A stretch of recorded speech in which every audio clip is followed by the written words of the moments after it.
This is a demonstration of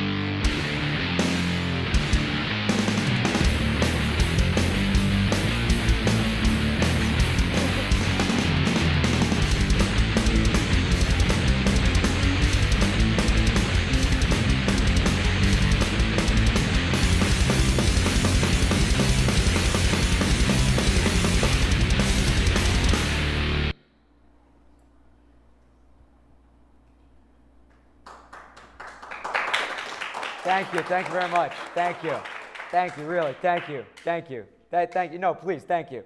Okay, I'm Alex Barth here on the Clubhouse on DDTV, joined by Justin, TJ, and ESPN's own Barry Sachs. Barry, thank you very much for coming on the show. Great to be here, thank you. Thanks for having me. So let's start off like we start off every other show here from the Dan Duquette Sports Camp. Justin, how's your day at camp today?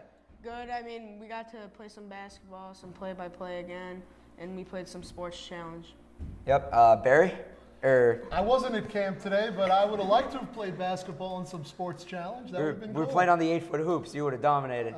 TJ? Yep, they had some intense basketball games. A few of them went up to 80 points or so.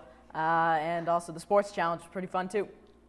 Yeah, sports challenge was good, and I enjoyed the play-by-play. I did some play-by-play karaoke for the movie Space Jam. It's the one with Michael Jordan and the Looney Tunes, if you don't remember.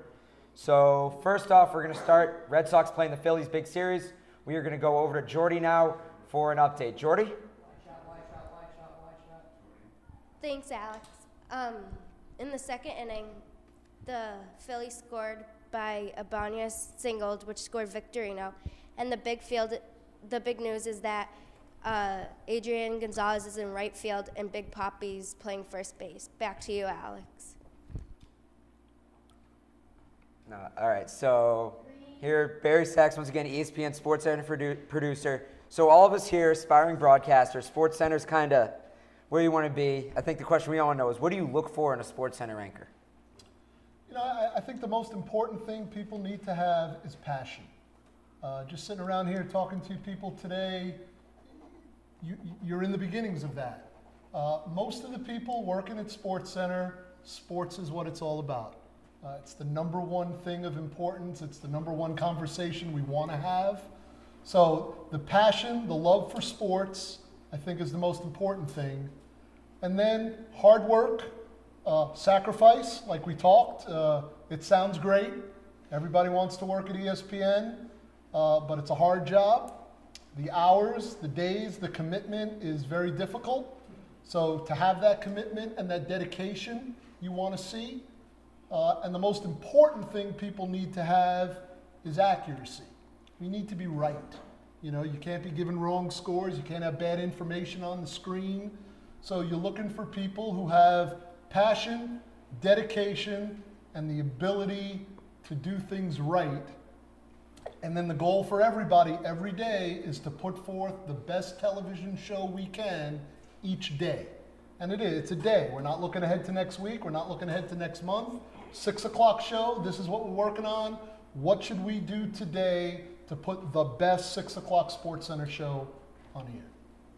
Okay, and Justin, TJ, you guys got questions? Yeah, I do. I've been wanting to know this. Do you have a say in the top 10, or my favorite, the not top 10 plays? And if not, who does?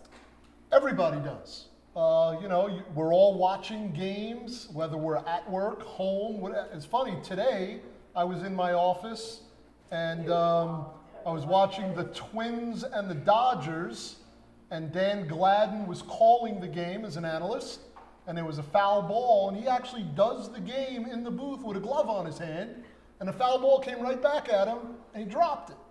And he took off the glove, he threw it, it was good video. So I messaged the assignment desk right away, hey, very funny video of Dan Gladden wearing a glove, doing the game, dropping the foul ball. That probably, hopefully, will show up in the highlight tonight. That could show up in the not top 10 on Friday. Yeah. So everybody's involved, you know, as you're watching things, you know, nobody's watching 24/7. People watch different sports, you know, there's soccer people and there's tennis people. Not everyone's watching all of Wimbledon, but there might have been an unbelievable play today in Wimbledon. So everything kind of goes through the assignment desk. We have an assignment desk who we kind of look at. It's their responsibility.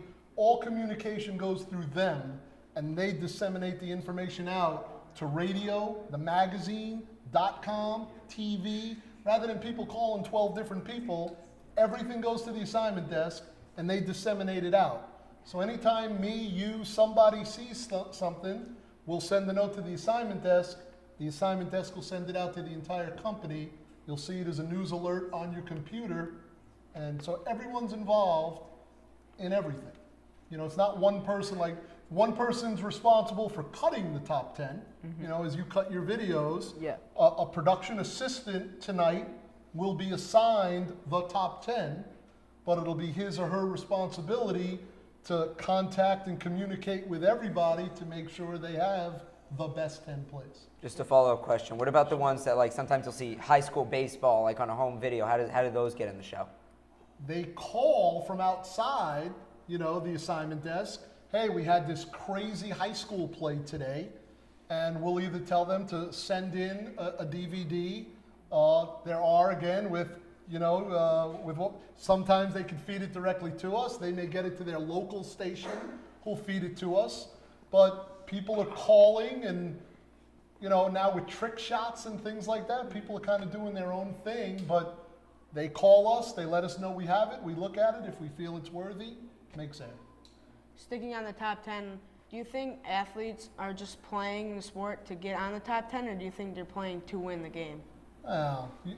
Your best athletes are playing to win. There's a lot more money and prestige involved in winning than getting on the top 10. But, you know, we ESPN, SportsCenter, have been accused a lot over the years, you know, the dunk instead of the three-point shot, or showboat rather than technical. I think there's some validity to that. You know, people want to get on SportsCenter, and they'll do things to try and get on SportsCenter, but not at the expense of winning or losing. Yeah, like some people don't think like some of the Kyle Singler shots were really true, like the one from the top of the chapel or something. Like they won't believe that that's really like true, like that he really made it. You know, I don't know if it is or it isn't either, you know. Now, I've been with some. There was a girl who plays at UConn, and we went and did a piece with her with the Harlem Globetrotters, you know, and I saw her do some trick shots. There was a shot a couple of weeks ago, I guess Chris Mullen on our court hit a trick shot, and I saw him do that. I've been at the top of that steeple at Duke. I don't know if he did that or not. Well, if he says he did, I'll believe him, but hey, look, you all edit, and you can make almost anything happen on that We actually computer. have one. You'll see on one of our commercials later, a kid turning around with a mini ball halfway across the room. Yeah, so, I mean, we can make anything happen. So until I see it from my own eyes, I'm not sure. All right, so now change of topics from SportsCenter to just sports in general. I think we have a bunch of teams represented because Red Sox, I understand you're a Yankee fan. Big Yankee fan. You were wearing the Falcons jersey today. You said you were a Braves fan the other day, right? Yeah, you know, I got to stick with the Boston teams, but I like the Braves too. All right, well, I was trying to say we were varied, so you could just help me out and say you're a Braves fan. I'm a Braves And fan. you're rocking the Astros hat today? Yeah, but I'm a Red Sox fan. All right, well, I'm thinking I let's... love the Astros. So my first Little League team when I was 7 was the Astros. I root for them all. They used to have that orange and whatever jersey. It was awesome. So let's look at some of the divisions. First of all, obviously the AL East, the top 3 teams, the Yankees are ahead by a game and a half over the Red Sox. And then Tampa's still sticking around 3 games back.